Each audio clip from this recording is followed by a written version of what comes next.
Antes que nada, quiero agradecer a los organizadores de la jornada, en especial a la profesora Bañón, la invitación, felicitarla por la gran labor que realiza, como todas las que ella emprende, por otra parte, al frente del instituto. Y hoy, como estamos viendo, se trata de presentar sobre todo con una perspectiva eminentemente práctica los estudios, las experiencias que se han desarrollado y que ponen sobre la mesa la realidad de distintas fórmulas que se pueden utilizar para encauzar esa colaboración público-privada como motor de algo tan importante como es la transformación social. Un modo de hacer economía íntimamente unido a la idea de solidaridad que se encuentra tan próxima a los conceptos de justicia y de ética. Estamos hablando, en definitiva, de retos estratégicos que tiene planteados la sociedad moderna. Estos retos tienen mucho que ver, ya se ha dicho aquí, con la Agenda 2030 sobre Desarrollo Sostenible, aprobada por la ONU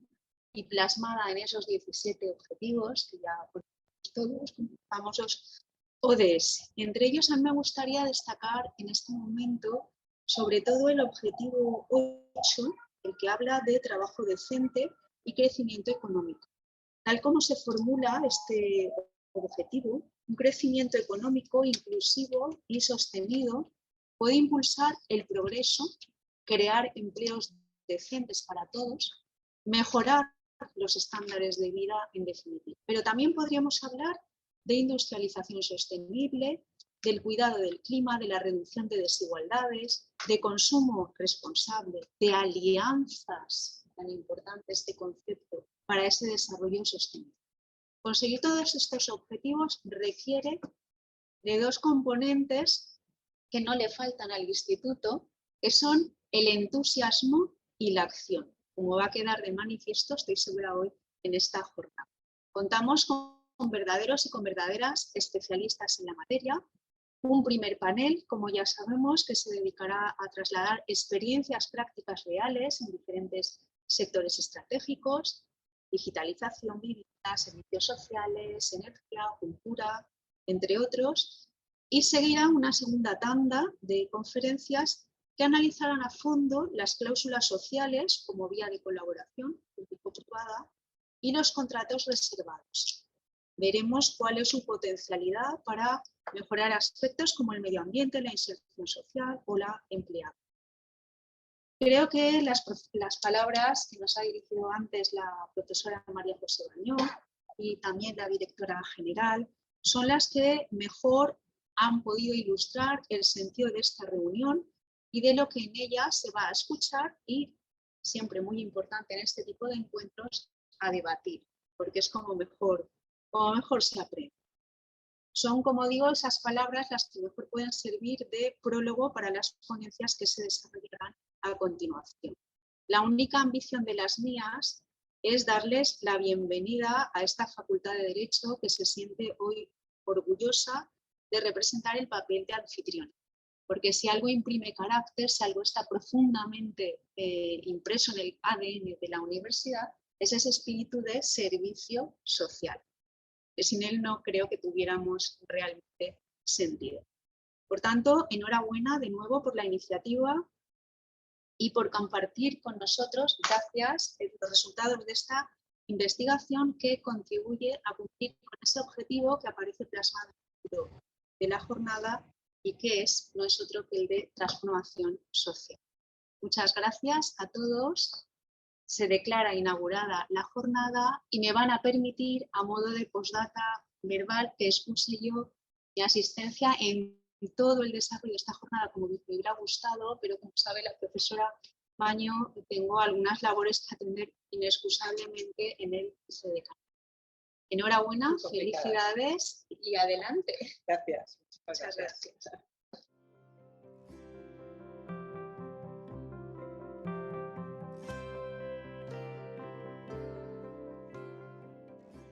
Bien, buenos días. Seguimos entonces con el panel de las conferencias. Iniciamos el primer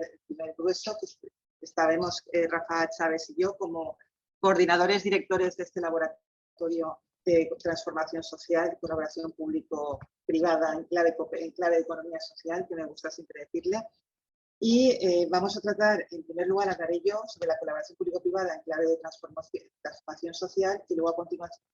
el profesor Rafael Chávez, que es más el coordinador del programa, director del programa de doctorado del Instituto de Economía Social, Cooperativismo y Emprendimiento, IUDESCOP,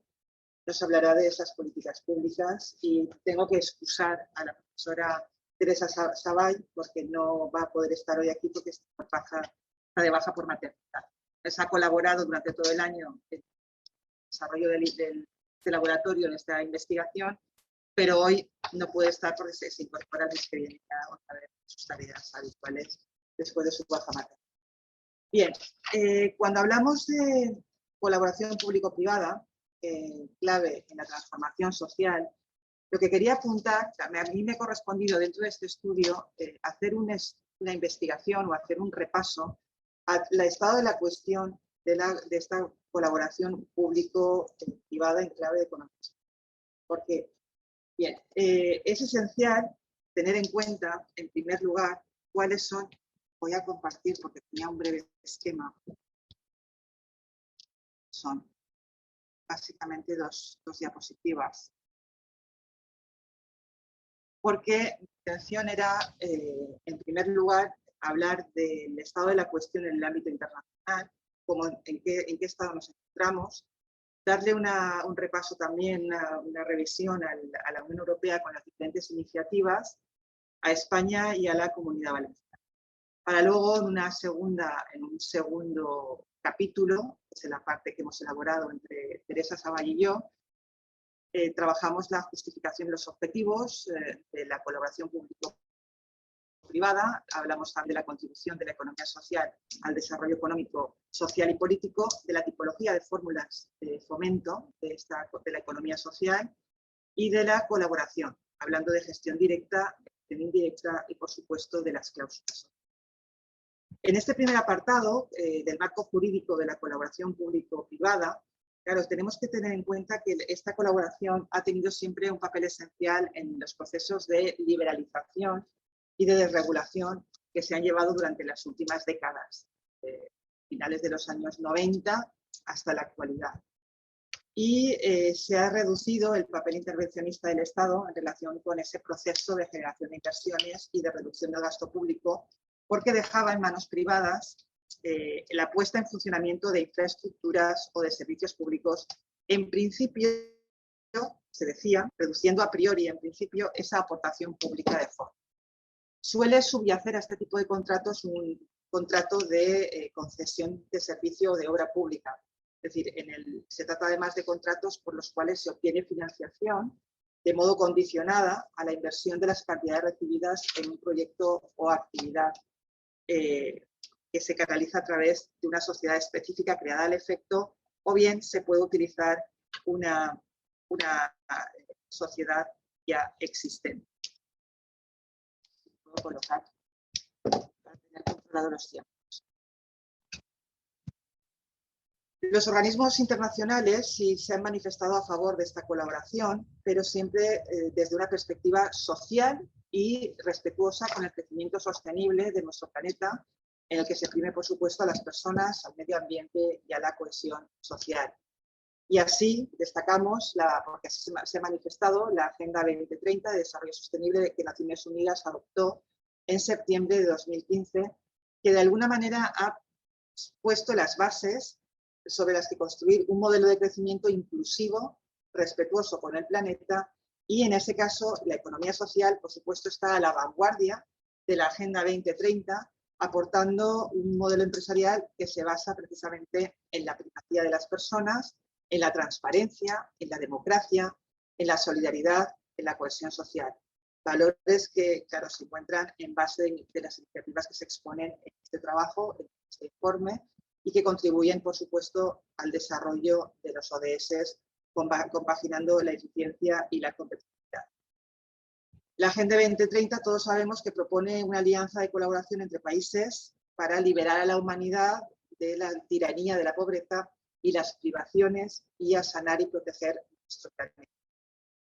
En nuestro caso, desarrollamos o prestamos una especial atención a las alianzas entre múltiples interesados con el fin de desarrollar precisamente la Alianza Mundial para el Desarrollo Sostenible, lo que deberá complementarse con interesados que intercambien especialización tecnológica, conocimientos, recursos financieros, especialmente en países en desarrollo, porque lo que creemos en nuestros países desarrollados puede tener su aplicación en estos países con tantas dificultades. La colaboración público-privada realizada desde la economía social aporta un modelo de colaboración en el que se aunan valores de primacía, como he dicho, de las personas, transparencia, democracia, etc. Las entidades de la economía social se encuentran especialmente vinculadas o comprometidas con los principios, con los ODS de los que acabo de hablar. Como señala CEPES, por ejemplo, en su informe de la contribución de la economía social a los ODS, el compromiso del sector con la solidaridad hace que esta vocación transformadora se extienda a territorios de terceros países, como acabo también de mencionar, que sufren bajos niveles de desarrollo, promoviendo esos proyectos de colaboración y de desarrollo. Desde la Unión Europea se han desarrollado durante las últimas décadas numerosas iniciativas incentivadoras de la colaboración público-privada, especialmente a partir del refuerzo, mejor dicho, no del esfuerzo, sino del refuerzo de la contratación pública, como parte esencial de la actuación de los poderes públicos. Es una parte esencial para que se dirige de alguna manera a conseguir una sociedad mucho más equitativa, que se basa en la igualdad de oportunidades, el crecimiento económico sostenible y una participación amplia del mercado. Por tanto, consideramos que la contratación pública, y así se ha manifestado claramente, la contratación pública eficiente redunda positivamente en la sostenibilidad de las cuentas públicas. El primer documento, uno de los primeros documentos que habló y previó la colaboración público-privada fue el Libro Verde del año 2004 en materia de contratación pública y concesiones. Y señalaba que la expresión colaboración público-privada no tenía una definición clara en ese momento en el ámbito comunitario, pero se refería a diferentes fórmulas de cooperación entre autoridades públicas cuyo objetivo era garantizar la financiación, la construcción, la renovación, la gestión o el mantenimiento de una infraestructura o prestación de un servicio. Las características fundamentalmente de este tipo de colaboraciones es que son largas, de la duración en el tiempo, y el modo de financiación del proyecto estaría en parte también garantizado por el sector privado.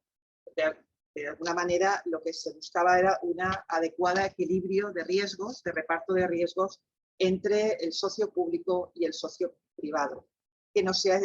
lo que se pretendía es que no fuera exclusiva responsabilidad la asunción de riesgos por parte del sector público. En 2009 se aprobó la comunicación de la Comisión al Parlamento Europeo, al Consejo, sobre el desarrollo de la colaboración público-privada, en la que se afirmaba ya que era una forma de cooperación de las administraciones públicas y el sector privado con el fin de modernizar la oferta de infraestructuras y servicios públicos estratégicos.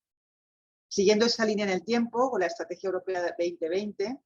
se consideró que la contratación pública desempeñaba un papel clave al configurarse como uno de los instrumentos basados en el mercado interior que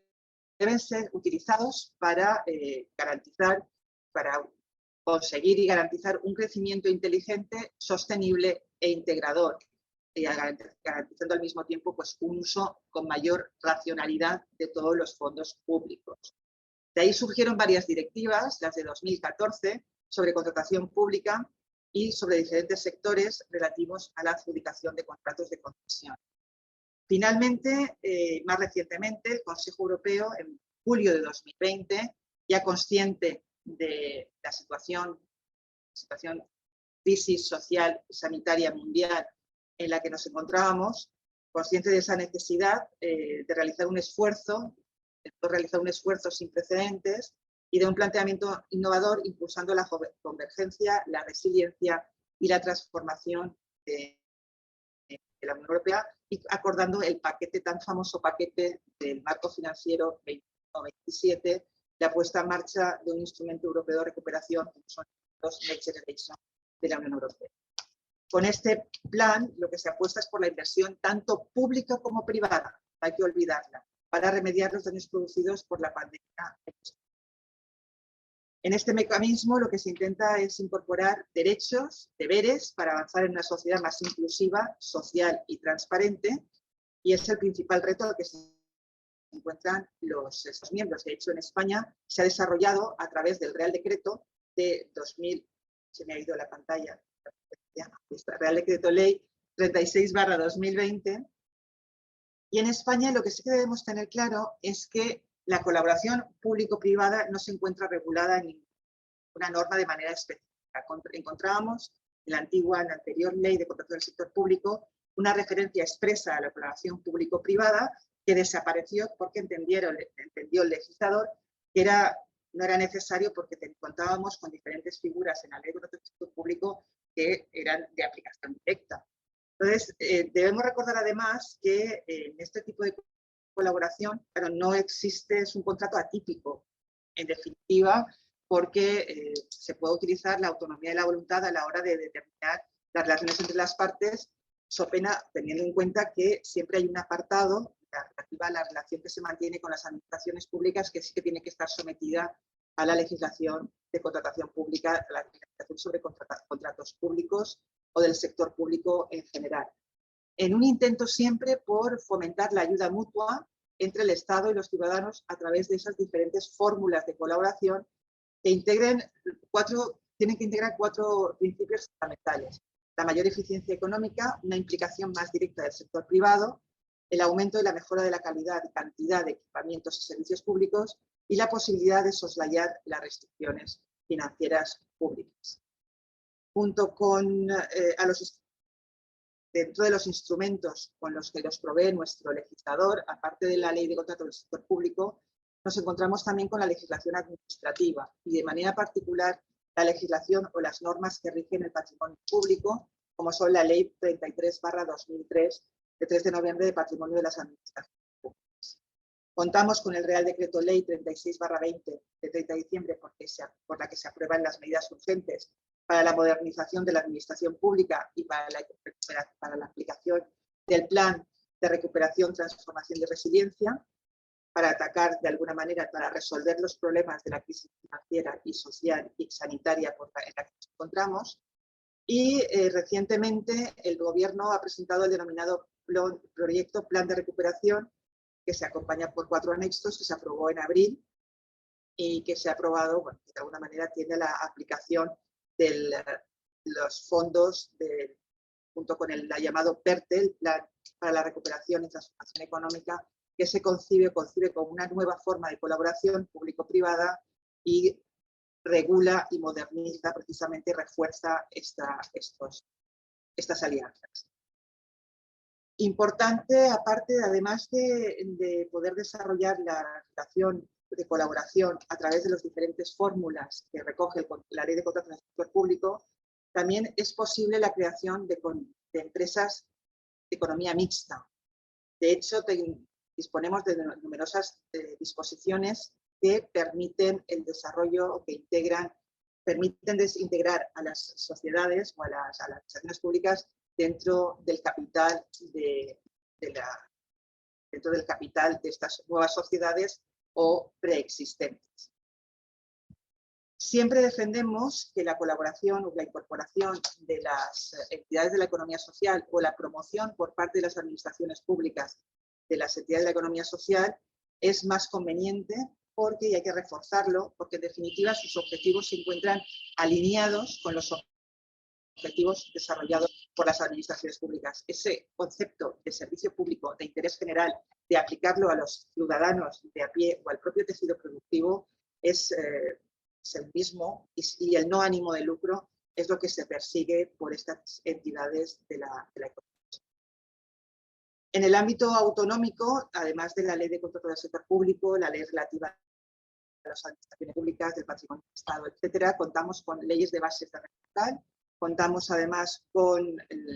la Ley de Racionalización y Sostenibilidad de la Administración Local que nos ha permitido también, que ha establecido una serie de límites al desarrollo o a la actividad económica desarrollada por las entidades locales, pero lo que sí que debemos entender es que contamos con una norma en nuestro ordenamiento jurídico en el valenciano, contamos con el segundo Plan Bienal de Cooperativismo 21-22, en el que se cita la colaboración público-privada en favor de las cooperativas y contempla dos objetivos estratégicos en relación con dicha colaboración público-privada. Y se ve que verá su inclusión también reflejada, su incorporación se encontrará reflejada en la propuesta de reforma de la Ley de Cooperativas Valenciana para el fomento de la intercooperación cooperativa y bueno, de todos esos principios generales preconizados por la Alianza Cooperativa Internacional. Avanzar hacia un papel preferente de las cooperativas en la prestación de servicios públicos, comunitarios y de interés general, y movilizar suelo y patrimonio público para su puesto a disposición de las cooperativas para promover un urbanismo sostenible y un desarrollo socioeconómico. Como os decía, actualmente se encuentra en marcha la reforma de la legislación valenciana que refuerza esa colaboración público-privada y que, bueno, que ha pasado por los diferentes filtros, incluso el Consejo Valenciano del Cooperativismo, y en el artículo 111 además se establece de manera específica cómo debe promoverse el fomento del cooperativismo y de la cooperación, sobre todo para evitar situaciones de discriminación a favor de prácticas sociales que la cooperativa ya cumple por sí misma. Las recientes políticas o iniciativas públicas han venido a confirmar la necesidad de articular esos pilares sólidos para el desarrollo de la colaboración público-privada y precisamente en la articulación de dichos pilares se debe clarificar la posición que ocupan todas las partes interesadas en el proceso con el fin de establecer o lograr un beneficio mutuo y un reparto equitativo de los riesgos y una gobernanza adecuada, no hay que olvidarlo. Por una parte, encontramos a las administraciones públicas en la medida en que pueden externalizar las actividades y servicios, y por otra, los socios privados que pueden estar interesados en conseguir pues, un cliente preferente por volumen de contratación y por seguridad de pago. En principio también por seguridad de pago. Me he excedido ya de 2 minutos del tiempo que me correspondía. Sin más, ya os invito a los asistentes a que estéis pendientes de la publicación que realizaremos también cuando esté más pulido este informe. El curso que viene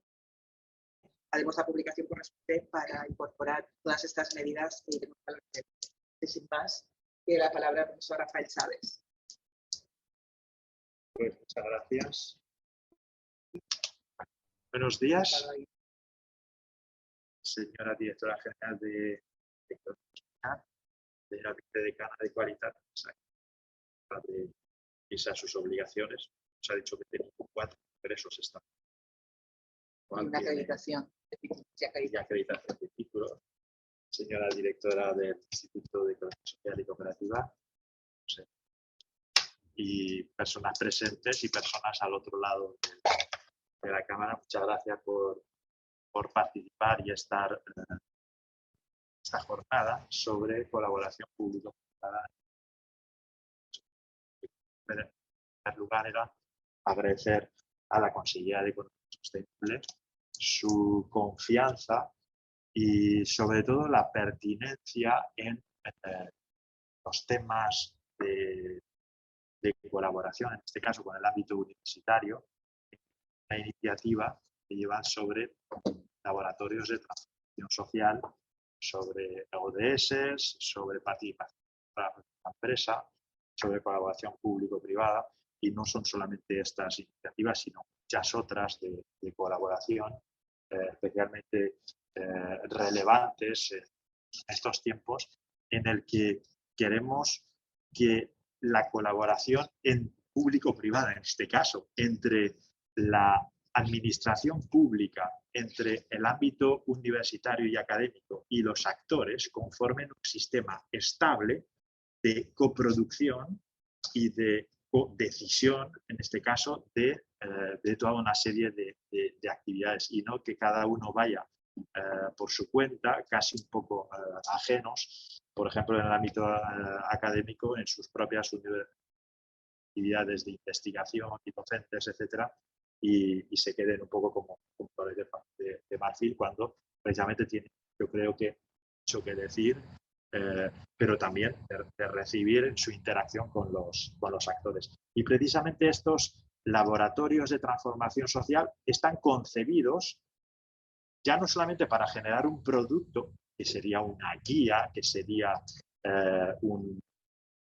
documento, sino la propia interacción entre las tres partes, la propia administración pública, los actores y el ámbito universitario. Porque haciendo camino es cuando justamente en esas interacciones es cuando se van generando toda una serie de valores añadidos, que no son exclusivamente para nada un documento de resultados o de contenidos técnicos, sino también de sensibilización, de generación de discurso, etc. En este caso, felicitar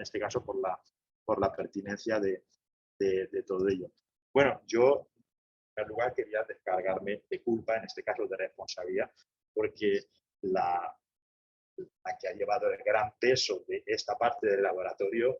tengo que reconocerlo, es María José Bañó, quien ha trabajado y le ha dedicado muchísimo más tiempo proporcionalmente que yo, no ha sido para nada paritario que tenemos aquí, y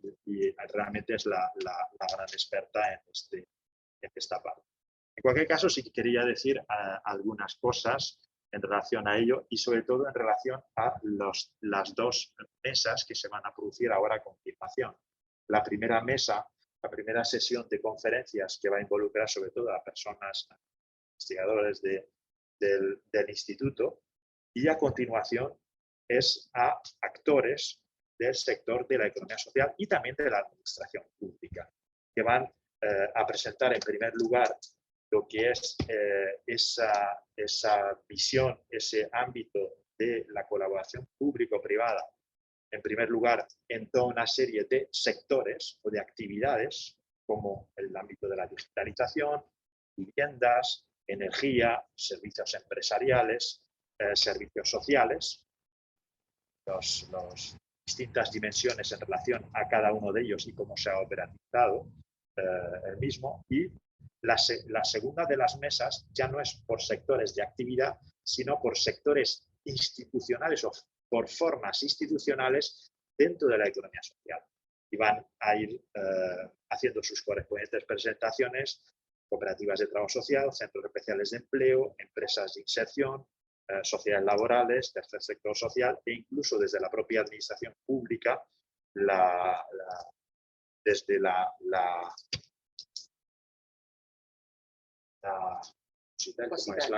el Colegio de Secretarios e Interventores de la comunicación. Se ofrecerá, en este caso, una visión desde la propia administración pública. Yo, en el poco tiempo que tengo asignado, puedo hacer una ponencia como en 5 o 10 minutos, sí que quería destacar unas cuantas ideas en relación, por lo menos a mi perspectiva de esa colaboración público-privada. Y continúo un poco en el hilo que ya ha plasmado María José, en el que estaba una serie de normas o de documentos oficiales a nivel de la Unión Europea y también de España. De España, un vacío en gran medida, y de la Unión Europea, algunos documentos en concreto, como que tenemos en la diapositiva aquí, era el libro verde sobre colaboración público-privada del 2004, que después tuvo un sucesor en el 2009, 2014, tenía un cierto hilo conductor, pero un hilo conductor relativamente sesgado. Yo lo que destacaría en primer lugar es, ya procediendo de ese libro verde, es que no existe una definición de qué es eso de la colaboración público-privada. Y lo que plasmaba en ese libro verde es, como citaba María José Bañó, es que esa expresión público-privada se refiere a las distintas formas de cooperación entre las autoridades públicas y el mundo empresarial, cuyo objetivo es garantizar la financiación, construcción, renovación de infraestructura o prestación de servicios. Decía mucho, no decía gran cosa, pero decía y mucho en relación a ello. Entonces, a mí lo que me interesaría, no sé si puedo pasar. No sé, ¿Quieres entrar en compartir? que se ha quedado. Será este, ¿no?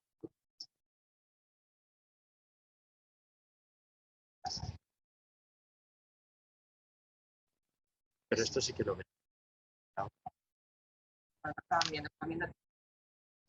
Y ahora lo están viendo. Ahora sí, ¿verdad? Ahora sí, ahora estamos aquí. Y ahora puedo pasar. Ahora Sí, puedes pasar. a mí me interesaba destacar 3 puntos que tienen mucho después de relación con las 2 mesas que se van a ver a continuación. Además, es un poco de causa y efecto. En primer lugar, en relación a las locuciones y al vocabulario que se utiliza en relación a ello. Y, por tanto, los tipos de entidades de ese sector empresarial con los que cooperan. Entonces, la locución al respecto es la de colaboración público-privada, pero rápidamente a la mente lo que nos viene es a que esa colaboración público-privada es con empresas privadas de carácter capitalista. En cambio, y en este mismo seminario se ha puesto, es colaboración público-cooperativa. Habrían otras denominaciones al respecto. Por ejemplo, la semana pasada estaba en un congreso de empresas sociales y estaban más por la labor de, cuando se implica a la sociedad civil, de hablar de colaboración público-comunitaria. El tema está en buscar un consenso precisamente para, porque las palabras y las locuciones son fundamentales a la hora de marcar un determinado discurso, y es de desvincular con quién se coopera, con quién se colabora a la hora de establecer este tipo de términos. A mí me gusta la de colaboración público-comunitaria, creo que es más amplia que la de cooperativa. Cooperativa sería solamente con el sector cooperativo y si fuera de economía social sería público de economía social, queda un poco más feo, pero en cualquier caso es relevante. Y sobre todo porque define distintos tipos de espacios de gobernanza en esa colaboración público o privada. Es decir, primer elemento es el elemento. Y este va a tener mucho que ver con la segunda de las mesas, con los distintos tipos de familias con las que va a gobernar. Y veremos que va a haber unas diferencias significativas según estemos hablando de unas y de otras dentro de ese mismo espacio de colaboración público-comunitaria. El segundo hace referencia a en qué se colabora, cuáles son los ámbitos de colaboración. Es decir, qué sectores, vamos a llamarlos, sectores de actividad económica se colaboran. En el libro verde se hablaba de infraestructuras y servicios públicos. Es decir, este libro verde directamente está generando un sesgo en relación a lo que se está colaborando. Puede ser mucho más amplio que ello. Eso es, como decía también la profesora María José, impregna esa visión, vamos a llamarla, de carácter liberal, porque incluye, es una visión en sentido restringido, esa colaboración. Servicios públicos e infraestructuras son funciones que tradicionalmente debía desempeñar, desde una determinada perspectiva, el sector público, que se decide privatizar. Educación, sanidad, ferrocarril, agua, etc. Es decir, es ya una visión sesgada. Cuando hay otros, desde una perspectiva amplia de colaboración, que tienen que ver ya desde el propio proceso político de construcción de las políticas, donde se puede intervenir, se puede incluir. Pienso, por ejemplo, en el Consejo Económico y Social, es una forma de colaboración público-privada en la construcción,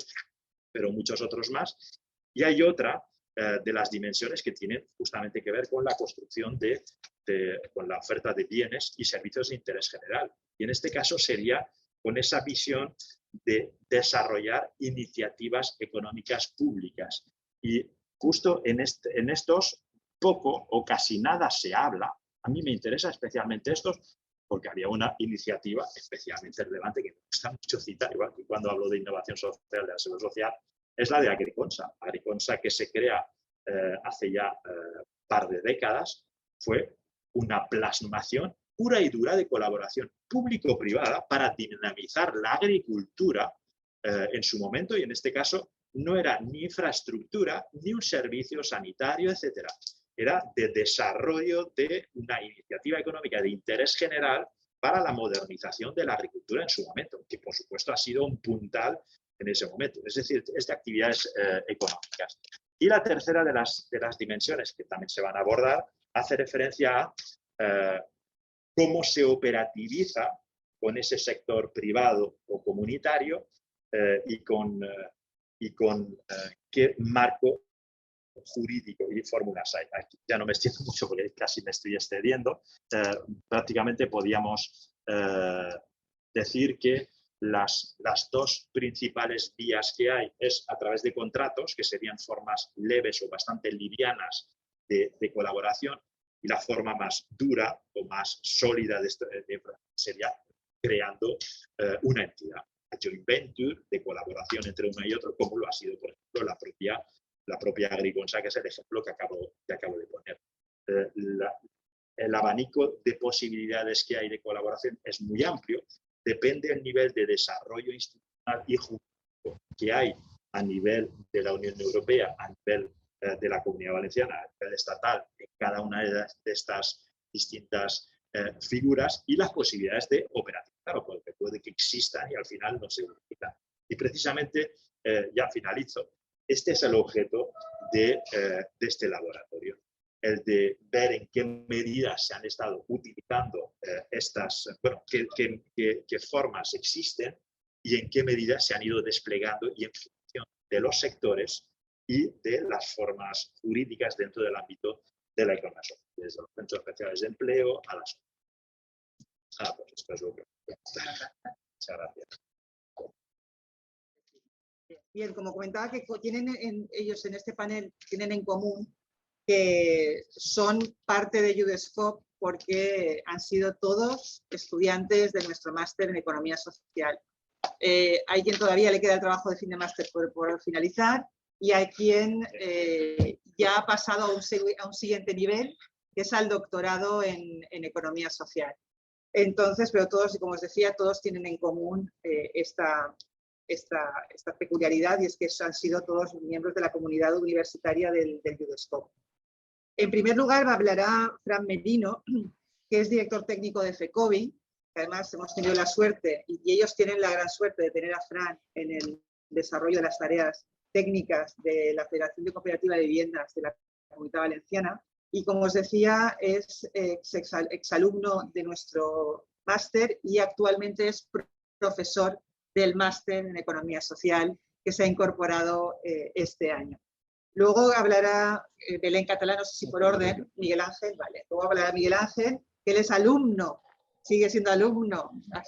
del máster de Economía Social y ha colaborado en numerosos proyectos de esta casa y sigue con ellos. Es una persona muy activa en el ámbito de la economía social. A continuación habla Belén, Belén Catalá, que ella es doctoranda en la economía social, en el doctorado de economía social que dirige el profesor Rafael Chávez. Ella trabaja en el Ayuntamiento de Sagunt y bueno, y en breve pues también se irá incorporando a desarrollar numerosas otras tareas de investigación en el Instituto Universitario de Economía. Y por último hablará Patricia Santa Cruz. Ella trabaja en el Ayuntamiento de Burjasot y también, como os decía, exalumna de nuestro máster de Economía Social y también incorporada. Ellos ya forman parte, tanto Belén como Patrick como Fran, han participado con nosotros en un anterior proyecto, aparte de estar trabajando con nosotros en el máster, y resultó realmente muy productivo y los resultados fueron muy oportunos. De alguna manera seguimos en esa línea de colaboración, como digo yo, público-privada en clave de economía social. Pero bueno, tendremos que buscar ese nuevo concepto, Rafa, para calificar y para no perdernos en conceptos y en contenido. Bien, pues sin más, tenéis la palabra. Adelante. Vale, perfecto. Bueno, ¿se me escucha? Perfecto. Vale, perfecto. Bueno, gracias María José. Tomo la palabra yo, si me lo permite, porque empezaré, bueno, así nos hemos coordinado mis compañeras y yo para que yo comience esta ponencia desde mi despacho. Y nada, simplemente paso a compartir pantalla y no me dilato más. Las compañeras y yo nos hemos distribuido un capítulo de este futuro trabajo, bueno, de este trabajo que ya está terminándose, sobre este laboratorio en la que básicamente, como se ha ido adelantando, hemos analizado una serie de sectores estratégicos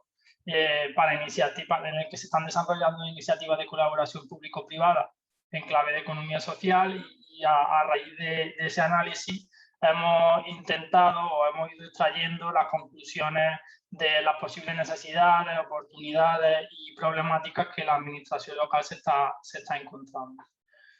Con ello, cada uno de mis siguientes, de los compañeros que me preceden, analizaremos una serie de análisis de una serie de sectores. En mi caso, analizaré vivienda y parte de energía, y en el orden que aparece en pantalla lo harán mis compañeras. Sin más dilación, en particular yo he estado analizando la vivienda, por un poco también por mi dedicación profesional a este ámbito, ¿no? En el mundo del cooperativismo de vivienda, pero si bien un poco he ampliado la visión a ese campo de la vivienda en el que la administración y el sector público se encuentran, ¿no? Que sería en torno a la figura de la vivienda de protección pública, más conocida como VPO, Vivienda de Protección Oficial, en la que nos encontramos un mercado o un sector en el que se ha desarrollado, sobre todo durante los años 80 y 90, se ha desarrollado una ingente cantidad de promoción de vivienda de protección pública o de VPO. Sin embargo, son una anomalía en Europa y en el resto de economías un poco semejantes, en la que las ingentes cantidades de dinero que se han invertido en esta vivienda de protección oficial se ha ido liberalizando, de modo que se perdía la protección, esta especial protección que tenían esa vivienda y que no podían pasar al mercado ordinario o al mercado de vivienda libre. Se iba perdiendo conforme iban pasando años desde su promoción, ¿no? Como sabéis, la vivienda protegida tiene una protección durante ciertos años, y a partir de ahí ya sus propietarios tenían su libre disposición sobre la vivienda. Dentro de esta vivienda también se desarrolló vivienda en alquiler. Lo que pasa es que la mayoría de ellas finalmente era una alquiler con opción a compra, por lo que nos encontramos en una situación en la que solamente tenemos en España en torno a un 2% de la vivienda que existe, es una vivienda de protección pública, y lo que nos lleva a una cifra un poco que creo que son más comparativas, y es que en la media europea de vivienda protegida por cada 100 habitantes es 3,8, hay 3,8 viviendas protegidas por cada 100 habitantes de media en Europa, mientras que en España tenemos tan solo un 0,9, ¿no? Dando un diferencial de más de 2 puntos, por lo que nos encontramos en un mercado totalmente liberalizado, totalmente eminentemente privado y de vivienda libre, en el que se ha ido liberalizando por una parte, a pesar de que la inversión del Estado ha sido bastante importante. Dentro de este un poco marco general del tema donde se encuentra, el ayuntamiento o las entidades locales son un agente clave, por una parte por la proximidad, que eso no nos queda duda, por la proximidad un poco al ciudadano y de las necesidades de la ciudadana, pero al mismo tiempo también por la importancia en su papel de gestor urbanístico. Ha recesionado mucho patrimonio de suelo municipal, o sea, mucho patrimonio de suelo destinado a vivienda protegida, fruto de los nuevos desarrollos urbanísticos, en los que cuando se ha ido desarrollando diferentes desarrollos urbanísticos, tanto residenciales como no residenciales, hay una cierta cuota, en el caso actualmente es el 30%, que debe ir destinada a la vivienda protegida y revierte a la administración. Entonces, nos encontramos con un agente clave, por una parte, porque está cercano al ciudadano, pero también porque tiene una ingente bolsa de suelo que podría ser susceptible de colaboración con entidades de economía social. Frente a ello, ¿no? Entonces, en un mercado donde tenemos, o recopilando un poco, en un mercado donde tenemos una vivienda que es totalmente liberalizado, al mismo tiempo el ayuntamiento tiene capacidad o potencial de colaboración, nos encontramos que el propio ayuntamiento por sí mismo o las administraciones públicas en general actualmente no pueden promocionar vivienda de protección pública por iniciativa pública, perdón, o sea, los ayuntamientos a través de sus empresas o ellos mismos de vivienda pueden desarrollar promociones de vivienda pública, sino que necesariamente necesitan la colaboración con el sector de la promoción inmobiliaria, ¿no? Pero al mismo tiempo lo que pasa es que si lo público no puede o no está en condiciones para hacerlo al ritmo que es necesario, el sector inmobiliario se encuentra en lo que yo he definido aquí un poco llamativamente como una resaca de la última crisis inmobiliaria, con la crisis de 2008, que dejó al sector con una concentración, bueno, primero muy debilitado, los agentes promotores también además son muy selectivos a la hora de desarrollar sus promociones, centrándose en aquellas las que tienen mucho menos riesgo, que a todo ello también además se le suma que la complejidad o la subida de estándares de garantías que exige la nueva ley de hipotecaria nos plantea un poco un impasse en el que ni lo público ni lo privado están atendiendo una serie de necesidades de vivienda asequible, ¿no? Una vivienda que necesita de algún apoyo o de alguna colaboración pública para la mayoría de personas que están en ese impasse, que no necesitan una vivienda eminentemente pública, que tampoco se pueden acceder a una vivienda libre, una vivienda de mercado libre. Por ello, con lo que decía anteriormente, dado que las promotoras un poco el mercado de la vivienda tiende un poco a concentrar ese riesgo, el riesgo que sea menos, tiene cierta aversión al riesgo por un poco las características del mercado, está habiendo una tendencia ascendente de la autopromoción a través de comunidades de propietarios, sociedades civiles o en cooperativas de vivienda, sobre todo una tendencia ascendente a partir de los años posteriores a esa crisis de 2008. Toda en esa situación o en esta amalgama de factores que estoy intentando desarrollar, también hay una importante necesidad o un importante cambio de tendencia entre que personas que normalmente España o el Estado español las personas tienen una cultura de la vivienda en propiedad como un bien de inversión. La situación de la restricción del crédito y de la poca capacidad de ahorro está virando que sobre todo las personas jóvenes de entre 30 a 40 años tengan que destinar su poca capacidad de ahorro a vivienda en alquiler, por lo que nos encontramos en un mercado tensionado en el que la vivienda privada, en el que la vivienda en propiedad es difícil de acceder, pero al mismo tiempo la vivienda en alquiler está teniendo una tensión, ¿no? está teniendo una serie de incrementos en el precio que está siendo insostenible esta situación. Dada un poco la problemática que existe en la vivienda, entendemos que la necesidad de la colaboración público-privada para desarrollar viviendas, que además sea una vivienda que ayude a mejorar o a sanear ese mercado de la vivienda, pasa definitivamente por desarrollar vivienda público-privada a través de fórmulas de cooperativas o también de fórmulas de fundaciones o promotores sociales, como ocurre en el resto de Europa, y para ello se han identificado una serie de iniciativas. Pero no está tampoco extendiéndome demasiado, pero básicamente ha habido diferentes iniciativas en tres vertientes, como son la facilitación del suelo,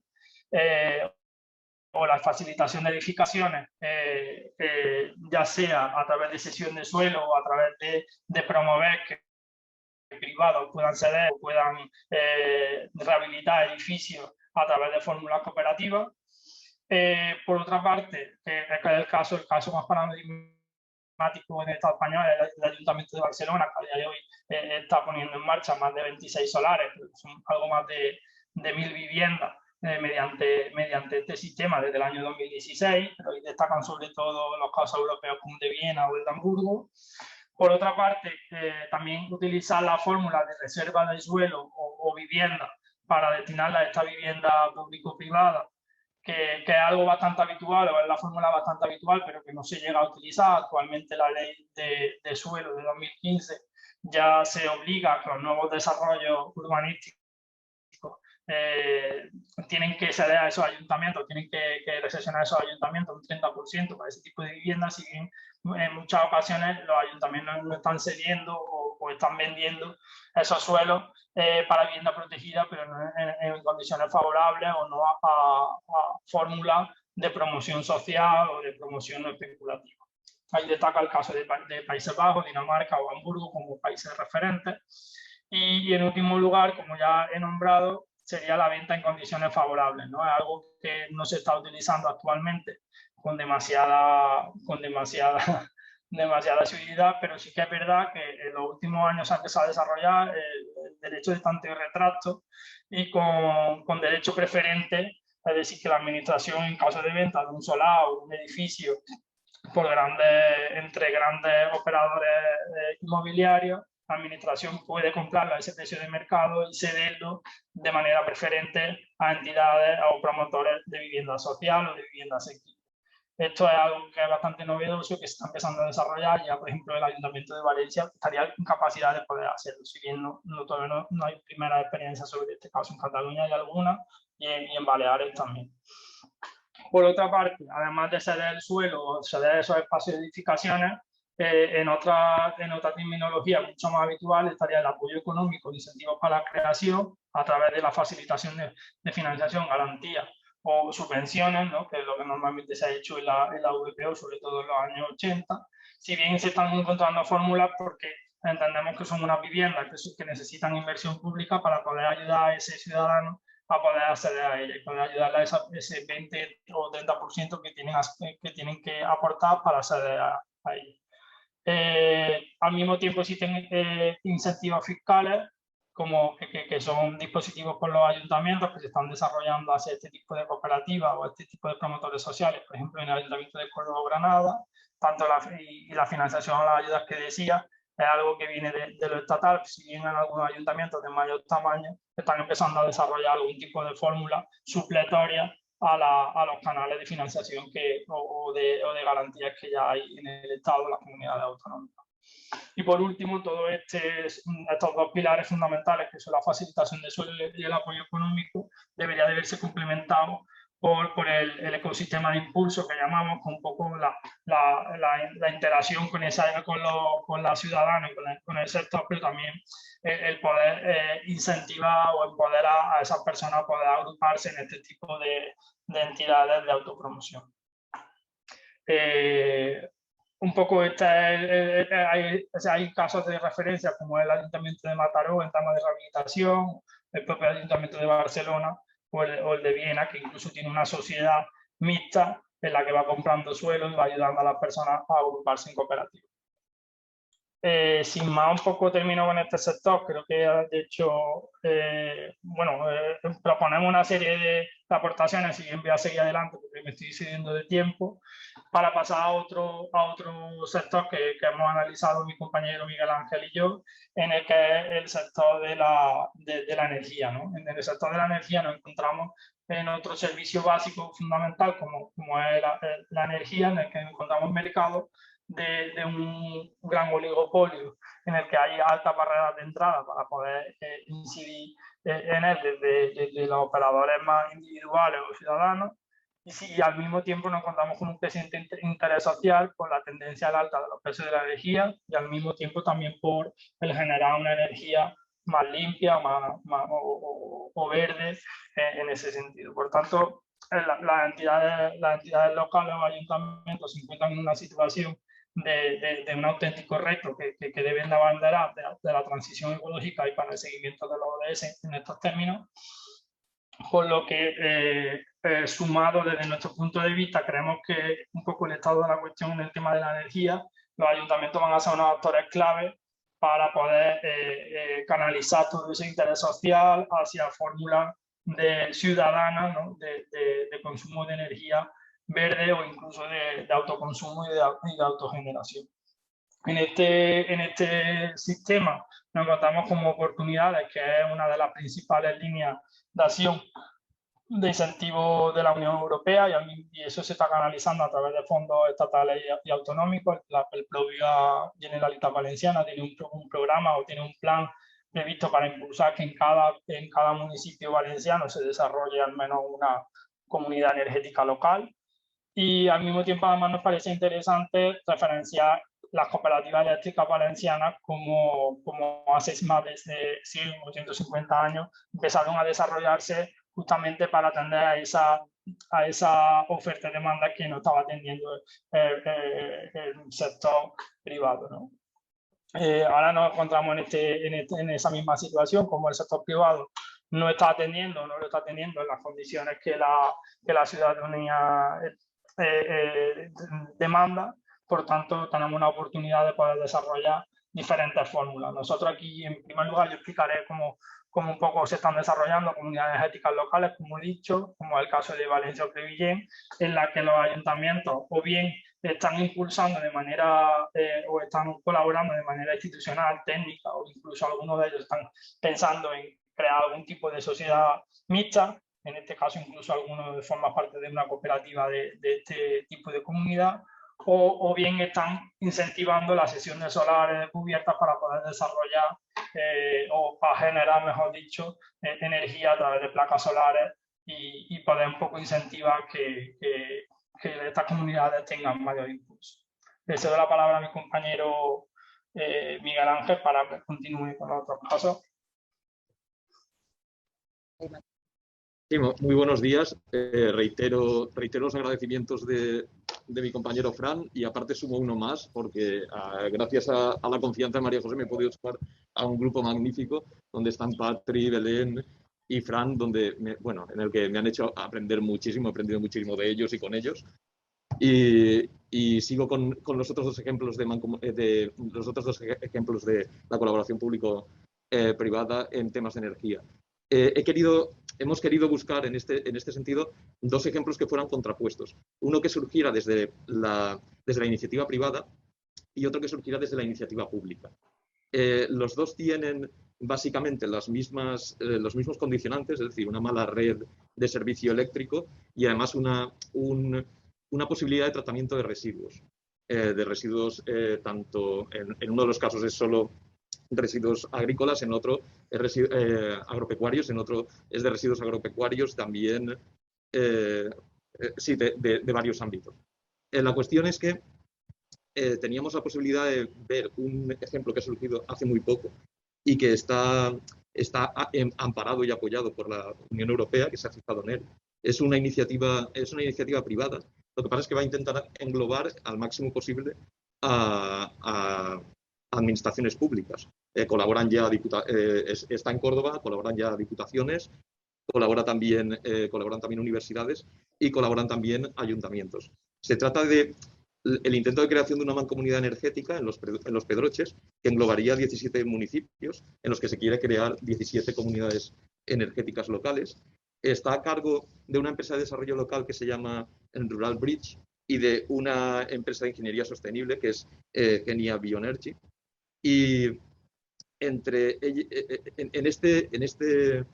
proyecto, en el que se intenta hacer una inversión de más de 13 millones de euros, estamos hablando de una inversión muy grande, donde se va a generar tanto energía solar, se va a generar energía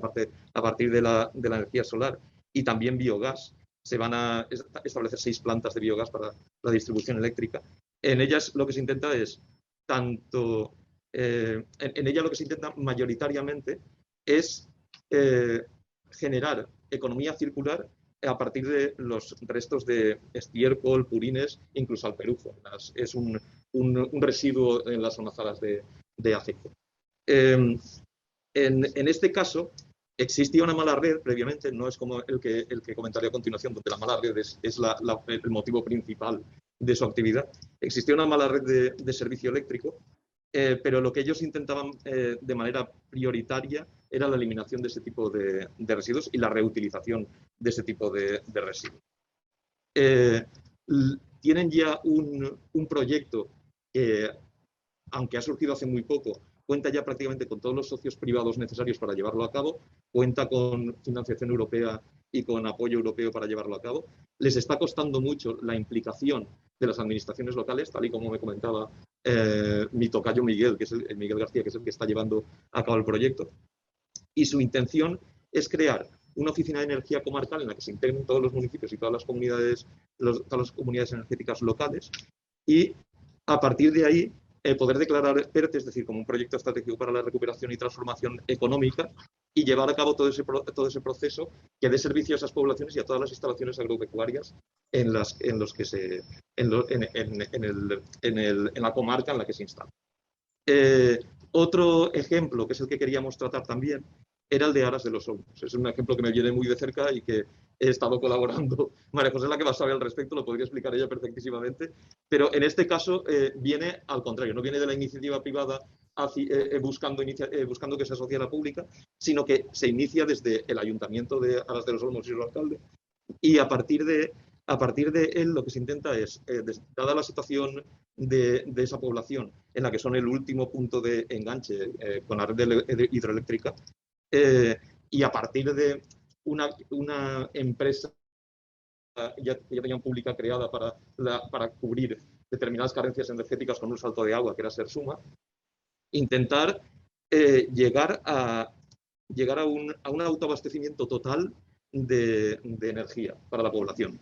Estuvieron incluso hablando de desengancharse de la propia red hidroeléctrica, cosa que finalmente De momento están en ello. La cuestión es que ahí van a generar además un proyecto que engloba absolutamente el pack completo de generación eléctrica, es decir, la solar, la eólica, la hidráulica para los momentos en los que no se pueda cubrir con esos dos, y además biomasa y biogás. En ese punto de biogás es donde van a conseguir hacer economía circular, y en esas plantas es donde tanto los restos de bosque, etcétera, que tengan que aprovechar, y todo el tema de purines, abonos, etcétera, es lo que utilizarán reutilizarán a partir de esa generación de energía. En este caso, lo que se buscaba, al principio la colaboración público-privada se dio porque el ayuntamiento buscó, tanto en la Universidad Politécnica para el proyecto como en UDESCOP, para todo el engranaje jurídico y toda la conformación del proyecto. Esa fue la primera colaboración público-privada, pero ahora lo que estamos intentando desde ahí, contando con muchísimas limitaciones legales para hacerlo, intentar insertar,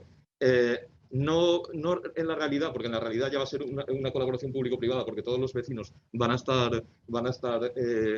formar parte de esa sociedad, sino intentar insertar formalmente un ente de la economía social dentro de en este caso podríamos hablar incluso de un ente asociativo para formar parte de este proyecto. Que por cierto va en marcha. Puede ser que sí. Después de 5 años. Y desde el Ministerio también van a apoyar. Uno de los dos puntos también diferentes de estos dos proyectos era que uno es más a corto y medio plazo y con mucha facilidad de replicabilidad, que es el de la Mancomunidad Energética de Los Pedroches, y otro que es una singularidad en el sentido de que son un último pueblo de enganche y que además buscan un autoabastecimiento general energético, y que además es a largo plazo y que ya les está costando. Bueno, es una odisea administrativa, no ha sido una odisea administrativa, pero se está llevando ya a cabo. Ahí lo bueno sería que, aunque digamos que el otro sí que es replicable a corto y medio plazo, este lo fuera a largo plazo, y que Titagua, siendo después la última de enganche, o que otras poblaciones como Alpuente, que vienen por ahí, fueran acercándose poco a poco y fueran cortando o desenchufándose de la línea a partir de medidas similares. Yo voy a tratar también en el segundo punto, dejando ya el de la energía, la colaboración público-privada en servicios empresariales. Prácticamente la explicación ya María José y Rafa ya me han facilitado absolutamente toda la definición de lo que podría ser este aspecto. Aquí buscamos lo que yo me he centrado, más que se trate de colaboración público-privada en infraestructuras de servicios públicos o de competencias directas de las administraciones locales, lo que buscaba era colaboración público-privada en servicios de gestión indirecta y, sobre todo, en posibilidad de generar colaboración público-privada a partir de proyectos empresariales de actividades que que solucionaran problemas vecinales. En este caso, podríamos empezar diciendo que la Administración ha acabado dándose cuenta de que la realidad empresarial en estos momentos ha asumido una complejidad muchísimo más grande que en épocas anteriores. O sea, ha ido incrementando su grado de complejidad por múltiples causas, la globalización, las nuevas tecnologías, los nuevos sistemas de gestión empresarial, nuevos instrumentos jurídicos y financieros para las empresas, diversidad y abundancia normativa, y sobre todo por una evolución de la sociedad y los mercados y las formas y hábitos cambiantes de consumo. Aquí lo que tenemos es que partimos de una, podríamos decir, carencia inicial en el sistema educativo con respecto a no la formación de profesionales, sino la formación de empresarios. Se está intentando suplir allí a determinados aspectos que van a incorporarse y que desde el Ministerio de Educación y desde Consellería, por ejemplo, está la posibilidad de que en centros públicos de formación profesional ya se pidan ayudas para establecer aulas de emprendimiento, un punto muy interesante y donde seguramente la economía social tendría mucho que decir y tendría que intentar promocionarse, no solo que sean aulas de emprendimiento, sino aulas de emprendimiento desde la economía social, es decir, ya hay instituciones que están empezando a dar servicios de formación a parte del profesorado, pero en esos servicios de formación faltaría la parte de la economía social y ahí es donde creo que hay un trabajo muy grande para incidir desde ahí. Desde aquí dejo la pelota del tejado de Teresa, ya que está ahí. Pero es un punto muy interesante para desarrollar. Y en ese punto tenemos que la colaboración público-privada se ha centrado mucho en la formación de empresarios. Ejemplos de viveros de empresas, ejemplos de puntos de formación empresarial, muchísimos ayuntamientos que de manera propia o administraciones que de manera propia y única o con colaboración público-privada están llevando a término esta serie de servicios. Hay muchos ejemplos al respecto. Recomiendo la lectura de Base Viva, los autores están aquí presentes o online, y dos libros muy interesantes que son la Guía de Políticas de Economía Social y cooperativa para la Administración Local de la Comunidad Valenciana y las políticas de economía social desplegadas por los ayuntamientos de la Generalitat. Están redactados por mis compañeros y por los aquí presentes y dan una buena muestra de poblaciones que se han preocupado mucho en estos temas. Están los de ayuntamientos de Paterna, Burxasot, Bocairent, Quart de Poblet, Chirivella, Castellón de la Plana, Valencia, que tiene además la Fundación Valencia Activa o las naves que son muy activas en este aspecto, Villarreal, El Campello. Cito también Benlloc porque estoy en la Niuada trabajando para el Pacto Territorial de la Plana Alta Nord y aquí quiero decir también que desde allí estamos haciendo un trabajo creo que muy interesante al respecto. Y aprovecho porque hoy mismo, esta tarde, empieza la muestra de Economía Social y Solidaria que durará del 13 al 16 por quien quiera pasarse y visitar Benlloc, aparte del sitio que es magnífico, la muestra va a ser muy interesante. Pues en estos aspectos tenemos que, y es donde yo he concentrado buena parte de mi investigación, aparte del anterior, que sí que daremos una muestra después de una empresa y unos proyectos que se destinan a vivero de empresas, he querido centrar mi atención en los puntos en los que la administración,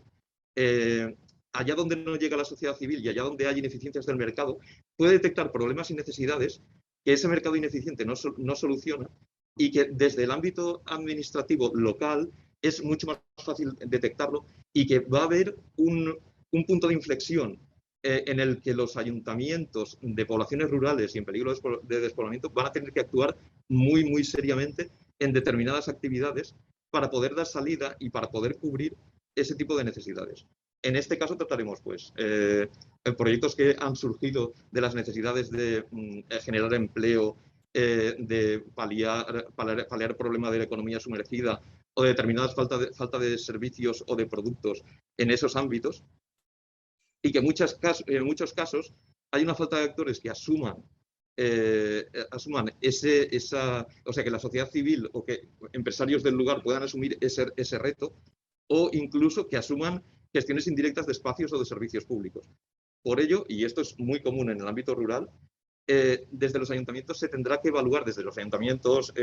consorcios, mancomunidades, comarcas, diputación, se tendrá que analizar de manera muy importante, evaluar el músculo social o empresarial que existe en esos ámbitos y impulsar para llevar a cabo este tipo de proyectos. Deben ser proyectos de naturaleza mixta, en los que se lleven tanto gestión indirecta de servicios públicos como aquellos que sirvan para satisfacer necesidades de los vecinos. Tiene que ser con la implicación directa de esta administración pública, porque muchas veces son los únicos actores que pueden llevar en esas zonas este tipo de proyectos, los pueden llevar a término. Este punto, y bueno, viene muy bien explicado en Base Viva, ya antes he dicho, en tema de cooperativismo y el tema de las cooperativas es el más fácil para estructurarlo jurídicamente, da facilidades de entrada y de salida. Los secretarios de los ayuntamientos no se tienen que devaluar tanto los sesos para determinadas entradas como son con los problemas que puede generar una sociedad. Y directamente paso a enumerar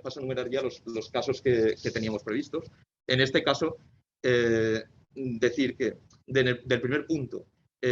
viveros de empresas incubadoras, trataremos un asunto que ya viene bastante tratado en otras publicaciones, pero que ha sumado unos proyectos paralelos y tangentes a lo que estaban desarrollando, como es Betacop, que se trata de un vivero de empresas donde se hace apoyo, acompañamiento, orientación, protección de esas empresas para su salida al mercado. Está constituida por Febecta, por los socios que después van a desarrollar esas actividades empresariales a partir de una cooperativa. Desde el momento en que la realizan, salen de la cooperativa y ya salen al mercado. Y tiene la colaboración del Ayuntamiento de Castellón. Este proyecto se ha unido a esta cooperativa se ha unido a un proyecto que es el de Pionero y que lo que pretende es extender ese tipo de servicios en los ámbitos y en el entorno rural, a partir de convenios con las administraciones locales, pactos con esos ayuntamientos, para que se cedan espacios de coworking y para darles todos los servicios que les está dando Betacop. A esto se le suma también un proyecto en el que invito a toda la gente a que se sume a sus conversatorios porque son verdaderamente interesantes, donde lo que se intenta es la inserción de población emigrante y sobre todo en espacios rurales. Lo que se quiere es fomentar el empleo digno y de calidad para personas migrantes, dar soluciones a territorios despoblados y sobre todo porque esto viene establecido por Febecta, viene constituido por Febecta y por la Fundación para la Cooperación y el Fomento del Cooperativismo. Lo que se busca es implicar a todos los agentes sociales de las zonas rurales para poder llevar a cabo este tipo de actividades. El segundo ejemplo,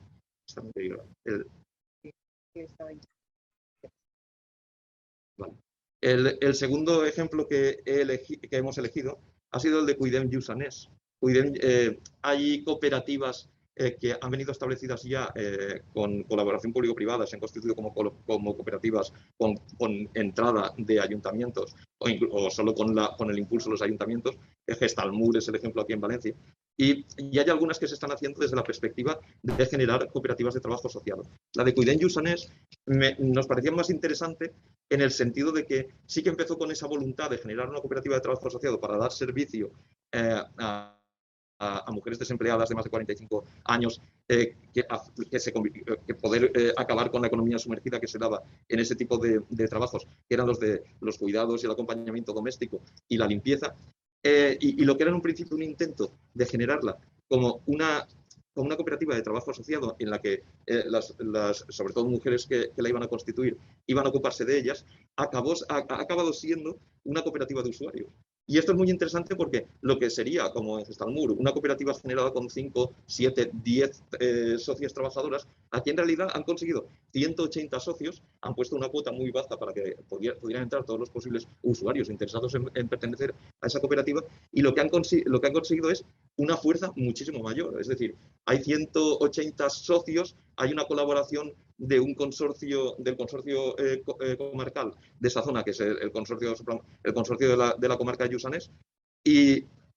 han podido contratar ya a 10 trabajadores y están desarrollando toda su actividad respecto a los cuidados que he comentado con respecto a limpieza, pero también van a aportar unos servicios suplementarios. Y por último, acabo con Equilur. Equilur es una cooperativa que está en Bilbao, que en principio lo que parecía que iba a tratar es el tema de la moneda local, pero ellos han seguido un paso mucho más allá. Y el paso más allá es que, aparte de las empresas que han conseguido ya, que están por más del centenar de empresas, usuarios particulares, etcétera, lo que buscan es una creación de un mercado, como lo hacen las monedas, a través de estas monedas sociales, y también un sistema de fidelización de los usuarios y de los asociados a su cooperativa. Pero buscan, y esto es lo interesante de este punto, aparte de todo ese tipo de red que se genera, ellos buscan ir más allá. Y están en una segunda fase en la que el ayuntamiento de el ayuntamiento de Hernani ha entrado, estamos hablando de un ayuntamiento de 20.000 habitantes, con la fuerza que eso puede tener, ha entrado como socio colaborador, y lo que buscan en esa segunda fase es que a través de ese ayuntamiento se puedan llegar a dar microcréditos con el capital voluntario que se aporte por parte del ayuntamiento. No solo de este, sino si funciona con otros que se sumen, y a partir de ahí también entidades de banca ética que puedan hacer exactamente lo mismo que hacen estos ayuntamientos. Es un tema muy interesante que además puede ser muy potente y va más allá de la pura moneda local. Perdón por excederme y os paso ya la palabra. Bien, pues acabaremos este bloque. Miro así, Pati. Sí. Acabaremos sí, con este estratégicos. Yo haré digitalización, mi compañera Pati servicios sociales. Y nada, las dos haremos finalmente el sector de la cultura. Centrándome yo ya en el sector de la digitalización, cabe destacar que aunque la forma de la colaboración público-privada en este sector todavía se encuentra en una fase inicial, en los últimos años la digitalización de procesos, servicios y actividades en las administraciones públicas se ha convertido en uno de los objetivos prioritarios en todos los niveles competenciales, también en el ámbito local, porque se ha visto que tiene numerosas ventajas, sobre todo acercar las relaciones entre las administraciones públicas y la ciudadanía de una manera más eficiente y más eficaz.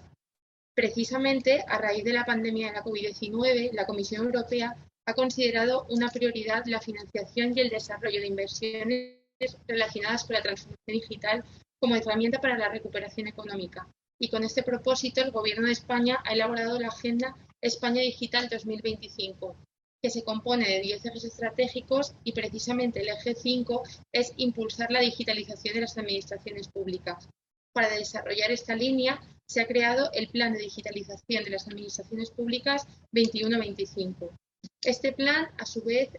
se compone de otros 3 ejes y el tercero, el último, es el que se encarga de la digitalización de las administraciones locales. Pretende ser una ayuda financiera para la automatización de procesos y comenzar a implementar servicios públicos digitales. Como hemos dicho, esta última línea cuenta con un presupuesto de 600 millones de euros de los 2.600 millones totales con los que está dotado este plan.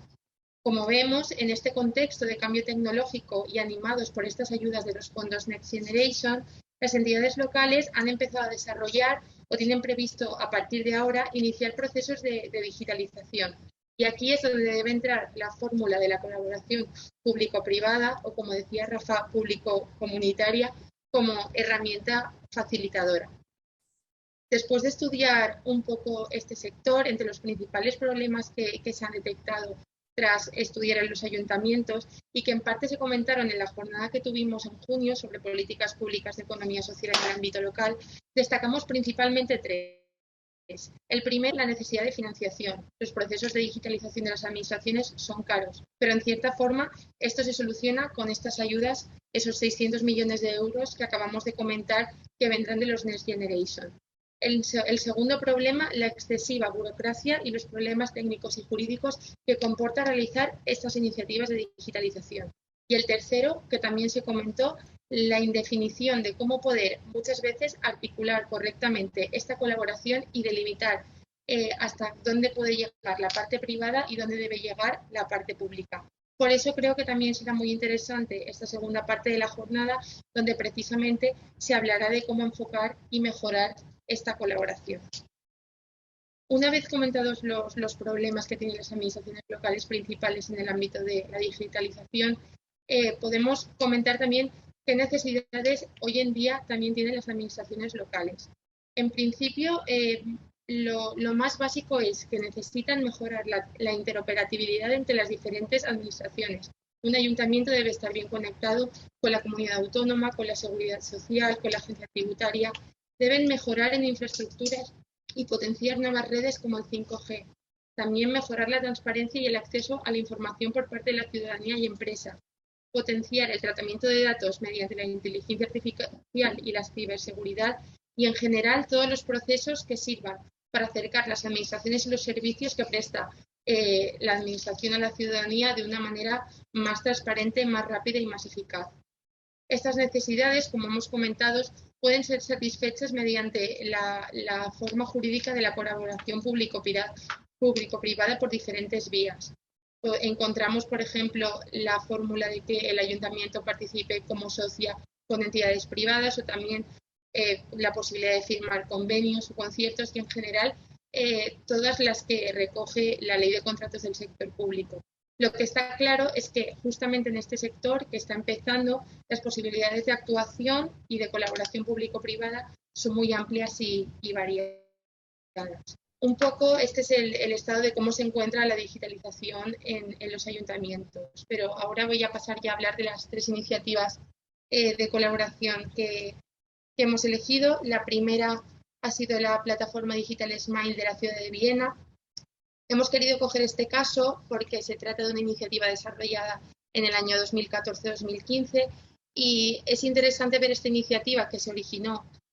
antes del boom de todas las iniciativas que están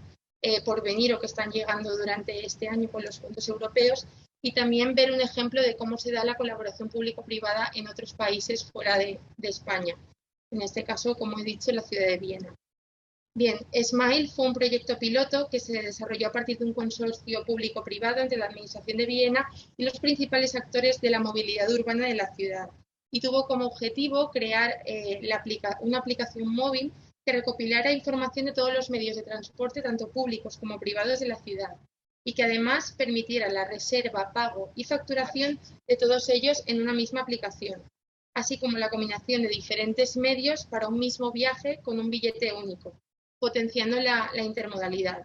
Entre los principales actores de esta colaboración se encontraba el sector público como socio principal, que lo que hacía era ofrecer a las entidades privadas, a las empresas de transporte, la posibilidad de unirse a la plataforma y de entrar en el consorcio, y se unieron muchísimas empresas donde se encontraban tanto ferrocarriles, transporte fluvial, bicicletas, coches y empresas de aparcamiento, o sea que fue una colaboración bastante potente.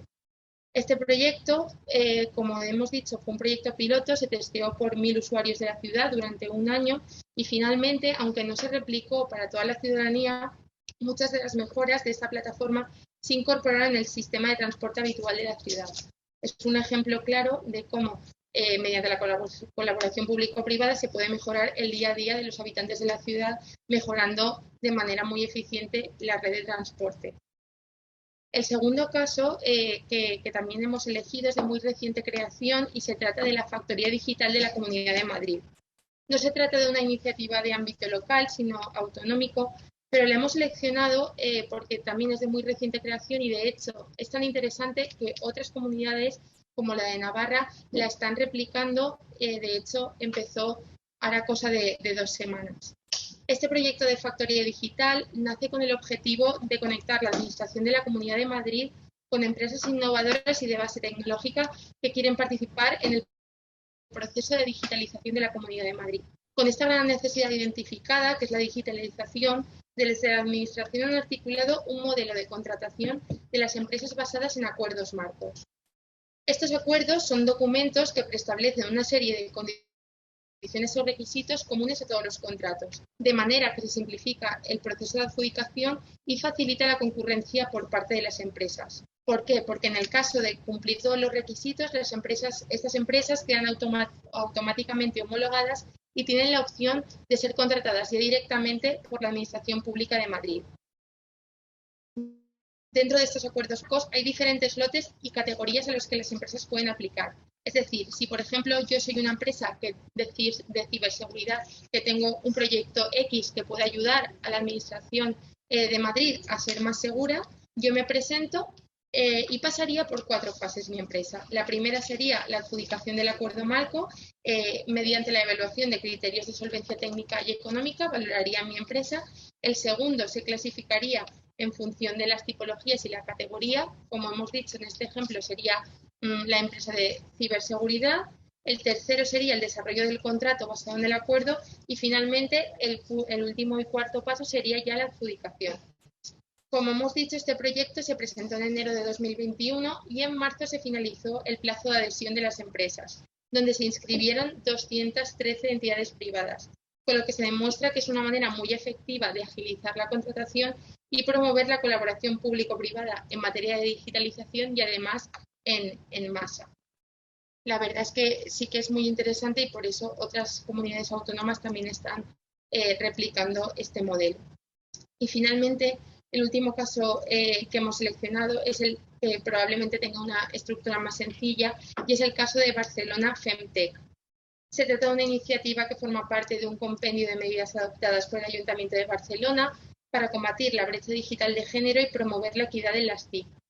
Prácticamente es un caso de colaboración público-privada de manual en el que se junta el Ayuntamiento de Barcelona, Endesa, Factoría F5 y la Fundació Formació i Treball. En concreto, es un programa de formación tecnológica y digital dirigido a las mujeres en el que el ayuntamiento y la fundación se encargan de la parte de seleccionar a las personas que van a recibir la formación. Factoría F5 les da los cursos y Endesa las beca, les da una asignación mensual para que puedan desarrollar este programa de formación y además les consigue empresas prácticas en el sector. He querido seleccionar este caso, aunque no parece es un caso de colaboración público-privada muy sencillo, porque sí que es verdad que no todos los ayuntamientos tienen capacidad de realizar iniciativas de colaboración público-privada muy exhaustivas. Entonces, sí que se pueden hacer pequeñas cosas y colaboraciones público-privadas adaptadas a cualquier tamaño de cualquier ayuntamiento, como es el caso este último que he comentado. Y ya finalmente, para concluir, me gustaría finalizar con una reflexión, y es que a partir de este momento es cuando se están empezando a desarrollar alternativas e iniciativas muy interesantes en materia de digitalización. Tendremos que esperar a ver cómo se materializan estas ayudas de los Next Generation para las administraciones públicas, pero las perspectivas de colaboración público-privada son muy positivas, ya que, como sabemos, el sector de la digitalización es un sector de continua innovación y la administración sí o sí va a necesitar del sector privado para estar al día. Básicamente esto es lo que tenía que comentar yo sobre digitalización y Patricia, si quieres. Sí, hola, buenos días. En este caso yo pasaré al ámbito de los servicios sociales. Este justamente quizá sea un elemento muy sensible, ¿no? por la propia descripción que tiene el marco de los propios servicios sociales con la propia definición que podemos desarrollar en el marco de la economía social, y entendemos que van completamente de la mano, dado que entendemos los servicios sociales desde un punto de vista muy amplio en el que intervienen diferentes sectores de la sociedad, como es la infancia y la adolescencia, la juventud, las personas mayores, las personas con diversidad funcional, las mujeres, las personas migrantes, las familias, la igualdad de la diversidad, personas en exclusión social, y así abarcamos un gran término de grupos que conforman y son atendidos dentro del marco de los servicios sociales. De entrada, no voy a centrarme sobre las cuestiones del estado del arte, sino que prácticamente voy a pasar directamente a los ejemplos, sobre todo permitiéndome la licencia por la siguiente mesa, porque sería muy osado por mi parte aventurarme a lo que los compañeros de la siguiente mesa pueden aportar, donde tenemos en este caso algunas entidades que mejor que ellas, que lo viven en sus carnes en el día a día, podrán explicar justamente lo que supone la colaboración público-privada dentro del marco de los servicios sociales. De todas maneras, la crisis económica de la que partíamos alrededor del año 2007 y 2008 deja una serie de consecuencias muy patentes en la sociedad. Justamente lo que genera la crisis económica es una avalancha y un volumen excesivo de personas que tienen que ser atendidas por cualquiera de los ejemplos que hemos visto de la variedad de la atención en los servicios sociales, y a partir de ahí se empiezan a detectar una serie incluso de nuevas circunstancias que quizá previamente no se habían dado en otros momentos históricos de nuestra sociedad o de nuestro propio país incluso, ¿no? Y de ahí es por lo que voy a pasar directamente, en este caso, las iniciativas sociales, que creo que justamente en estos momentos abren diferentes vías a grandes problemáticas sociales, ¿no? Que están muy vinculadas, en este caso, a los servicios sociales. Como encontramos ejemplos de lo que es la Oficina Municipal de Vivienda para personas sin recursos, que en este caso la desarrolla una cooperativa y la colocamos como ejemplo, que es el Rogle, dentro de este marco de colaboración público-privada. Antes, al inicio, el profesor Rafa Chávez planteaba, ¿no?, esa dualidad de cómo podíamos entender esta colaboración, si público-privada, público-comunitaria. Pues bueno, yo creo que tanto en el marco de los servicios sociales como luego en el marco de la cultura, adelantando un pelín, veremos cómo la sociedad civil tiene mucho peso en estas características, así como también esa sociedad civil se apoya en esas propias entidades, ¿no? Y son esas entidades las que también impulsan ese fortalecimiento o desarrollo de nuevas políticas públicas. Así también lo comentaba mi compañero Miguel Ángel, cómo el propio peso de la sociedad civil demanda e interviene en estos nuevos procesos también de la propia economía social y del propio desarrollo de las políticas públicas. En este caso, esta Oficina Municipal de Vivienda, justamente para personas sin recursos, este programa se empieza a desarrollar a través de una sociedad cooperativa llamada El Rogle, en colaboración de manera inicial con un ayuntamiento que en este caso en la Comunidad Valenciana, en la provincia de Valencia, como es el Alfafar, en el año 2013, justo en el momento en el que la crisis ya lleva arrastrando los coletazos de lo que suponen los propios desahucios por la pérdida de la fuerza de trabajo o de los puestos de trabajo de las personas que tenían que hacer cargo de las hipotecas y, como ya había hilando un poco más, como comentaba Fran, dentro del área de vivienda, ¿no?, dentro de esas necesidades de lo que nosotros entendíamos lo que eran los sectores estratégicos sociales y que hemos intentado plasmar aquí a través de estos ejemplos. Y como una cooperativa de trabajo asociado que se crea, en este caso por abogados e ingenieros, se dedica en estos momentos a gestionar o a acceder a las oficinas de vivienda, que muchos ayuntamientos no contaban con ellas y se han tenido que poner las pilas en este caso para poder crearlas, ¿no? Entonces, vemos ahí una colaboración directa de una demanda social con una cooperativa que ayuda directamente a la sociedad civil y a la población y a los vecinos y las vecinas de cada municipio donde esta entidad está trabajando. Estamos hablando ya de que es una entidad con mucho peso y que se desarrolla a través de muchos municipios de la Comunidad Valenciana.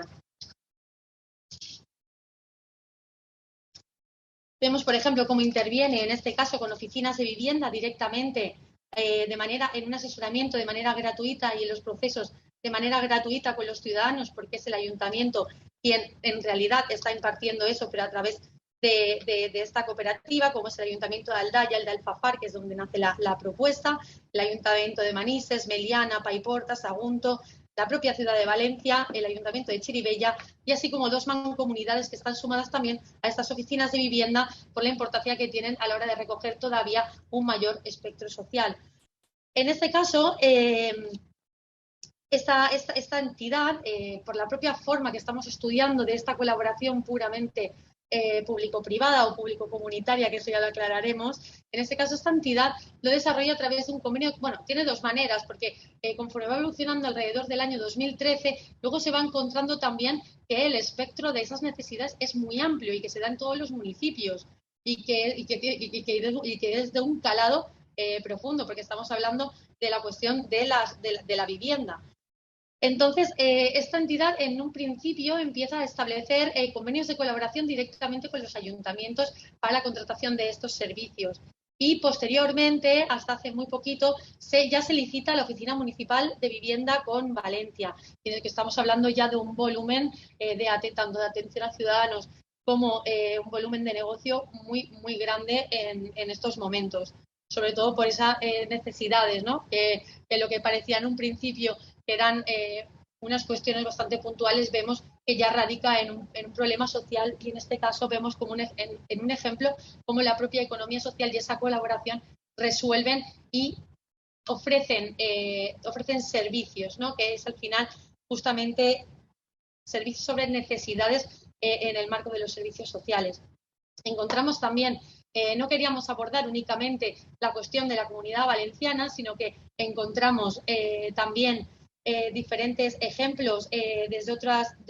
con otro tipo de entidades o formas jurídicas de la economía social, como es el programa de intervención para hijos y madres víctimas de violencia de género, desarrollado por la Fundación Diagrama, quienes trabajamos en este caso vinculados a los servicios sociales por los ayuntamientos. Sabemos que esta fundación tiene una extensión muy amplia a nivel de toda España. Su peso está radicado prácticamente en todas las comunidades autónomas. Entonces vemos cómo la Oficina Municipal de Vivienda se desarrolla por un impulso de una cooperativa muy chiquitita y que poco a poco va creciendo. Y ahora vemos otro ejemplo de otro servicio social y de otra demanda social que justamente en estos momentos la agenda feminista y la agenda de planes de igualdad y la agenda del respeto a la mujer y a la familia, cómo se va desarrollando. En este programa de intervención nos trasladamos en este caso a la provincia de Castilla-La Mancha, en este caso a la ciudad de Ciudad Real, y se desarrolla este programa de intervención directamente a través de un concierto social. Entonces, vemos también cómo van cambiando esas propias formas de colaboración en un mismo espectro de los servicios sociales, incluso hasta con diferentes entidades de la propia economía social.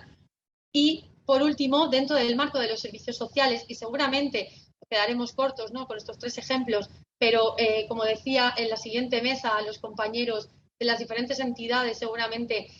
nos mostrarán muchísima más luz y muchísimas más problemáticas y del por qué, porque vemos también una modificación en el Estado en lo concierto social, modificaciones de las leyes sobre los servicios sociales, tenemos novedades legislativas desde el año 2017, 2015, 2019, incluso nuevas vías que se están estudiando. Y luego, por último, en otro de los ejemplos también como una forma de colaboración es el proyecto de intervención social en el barrio de Panbenito, en Madrid, que ya va directamente con problemática con los patrones desarrollados o con los perfiles desarrollados dentro de un barrio que se puede considerar barrio de acción preferente. Y nos trasladamos en este caso a Madrid y ya vemos cómo ya no es una entidad asociativa, la que desarrolla estos proyectos de intervención, sino que la que lo desarrolla es una sociedad cooperativa que se llama Redes, a través de un convenio de colaboración entre el Ayuntamiento de Madrid y la sociedad. Y esta subvención es una subvención directa, es suscrita por convenio. Entonces vemos las diferentes formas que tenemos en servicios sociales con estas diferentes formas jurídicas de acceder o de dar una respuesta a los propios servicios sociales y a las propias necesidades que tendremos que aclarar de esa colaboración público-comunitaria, porque muchas veces la sociedad civil sí lo traslada y eso es una cosa que justamente desde el marco de servicios sociales o bien a través de las grandes entidades o de las entidades chiquititas o bien de los foros, también estos sirven un poco para poner en común las propias necesidades que se tienen y el propio desarrollo de esas políticas públicas de lo que se va demandando. Si queréis pasamos al siguiente punto, al de cultura. Sí, intentaremos no extendernos mucho porque sabemos que estamos ya fuera de tiempo, pero sí, el último sector estratégico que hemos seleccionado ha sido cultura. Hemos creído interesante añadir este sector porque a raíz de la crisis de la COVID-19 se ha puesto de manifiesto que la cultura es un sector fundamental e indispensable para el desarrollo de la sociedad y lamentablemente en ocasiones no tiene por parte de los diferentes niveles de las administraciones públicas la atención que merece. Todos sabemos que una ciudad o un pueblo con un sector cultural potente y con una administración que la refuerce desde un prisma técnico y económico puede tener grandes ventajas para ese pueblo o ciudad, como puede ser la creación de turismo de calidad, mejorar su imagen y proyección nacional e internacional, incluso reducir las desigualdades, porque la cultura, como sabemos, es una potente herramienta de transformación social y por ello surge la necesidad de una mayor implicación tanto del sector público y del privado y sobre todo que se pongan de acuerdo para potenciarla. De hecho, en los últimos tiempos cada vez son más las personas que reclaman la promoción de iniciativas de colaboración público-privada en el ámbito de la cultura por razones obvias. Ambos sectores pueden salir beneficiados. El privado al acceder a los recursos propios de las administraciones públicas y el público al contar con el know-how, con la experiencia y la actualidad de las compañías dedicadas a la actividad cultural. No obstante, la realidad es la que es, y es que esta forma de colaboración todavía tiene mucho que explotar, que estudiarse dentro del Estado español y todavía más en el ámbito local, puesto que aún se encuentra en una fase muy, muy incipiente.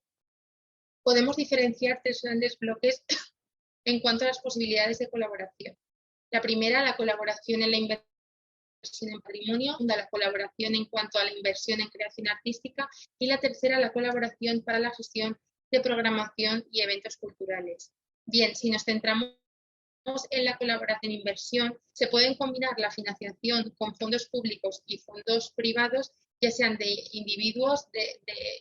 privados que actúan como mecenas, como de fundaciones sin ánimo de lucro, como de empresas. También se puede invertir desde la administración pública en mejorar la identidad cultural de una ciudad para que sea un polo de atracción de la inversión privada cultural, ya sean museos, centros culturales o teatros privados.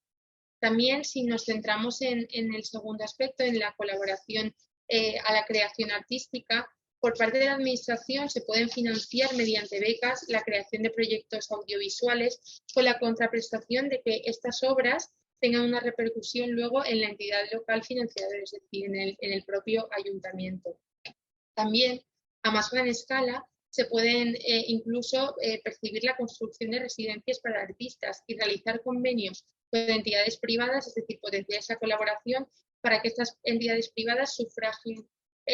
gastos de instalaciones e incluso reforzar la cesión de espacios municipales para mejorar la producción cultural. Y finalmente, en cuanto a la colaboración para la programación y de eventos culturales, el caso más común es la cesión por parte del ámbito público, la propiedad de la instalación y su gestión, y que sea la parte privada la que suma el papel de inversor de la producción cultural. En los tres casos que hemos seleccionado a grandes rasgos, y los comentaremos brevemente porque sabemos que nos vamos de tiempo, el primero que hemos querido destacar es el caso del Museo de Arte Contemporáneo de Barcelona, el MACBA, que como saben es un centro reconocido a nivel mundial dedicado al arte contemporáneo, y este museo está regido por un consorcio que se creó en el año 1988 y que fue constituido por la Generalitat de Cataluña, el Ayuntamiento de Barcelona y la Fundación MACBA como entidad privada. Finalmente, en el año 2007 se une el Ministerio de Cultura como miembro. La estructura de esta colaboración público-privada queda configurada de manera que las tres administraciones públicas, nacional, autonómica y local, se encargan del mantenimiento, construcción y equipamiento para el funcionamiento ordinario del museo. Y la parte privada, que en este caso es la Fundación MACBA, se encarga de generar los recursos económicos para proveer al museo de la colección artística, ir renovando colecciones, etc. Este modelo de alianza público-privada es pionero en el ámbito museístico español porque además su estructura jurídica se mantiene desde su creación en los años 80. De hecho, en entrevistas y conferencias dadas por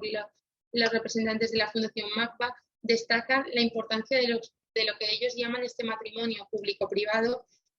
porque además destacan que lo más importante es que cada uno tiene muy claro cuáles son sus competencias y sus funciones, y por eso funciona también la gestión de este museo. Dentro de la estructura de este consorcio, cada uno tiene sus representantes en función del peso que tienen dentro del Consejo de Administración y la Comisión.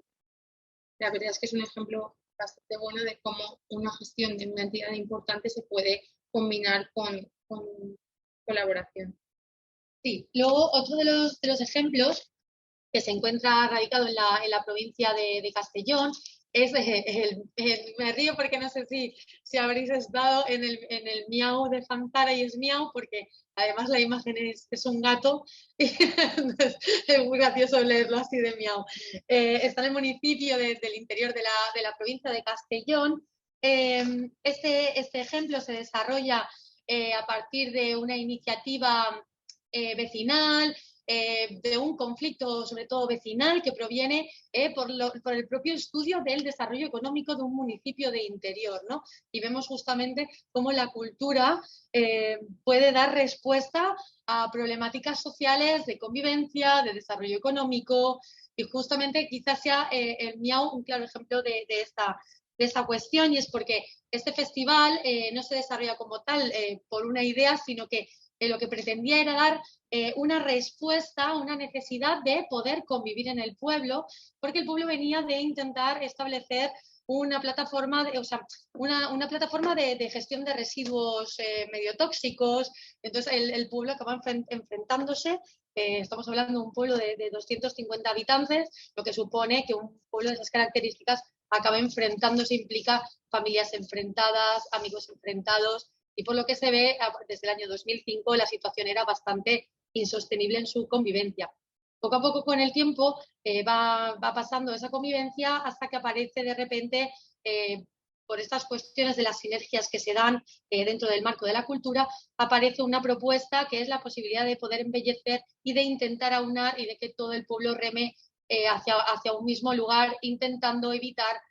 con eso todos los conflictos de los que provenían por intentar desarrollar económicamente el municipio, por la visión propia del desarrollo económico del municipio, y deciden utilizar este festival como una forma de desarrollo propio y lo que suponía el propio embellecimiento, ¿no? del propio municipio. Es curioso el estudio de la evolución de este festival, porque, como decíamos, en principio se desarrolla como una plataforma vecinal, del que esa plataforma vecinal manda al ayuntamiento a unos concejales independientes, y esos concejales a través de esa plataforma van canalizando todo lo que se va desarrollando por esta parte del municipio. Y luego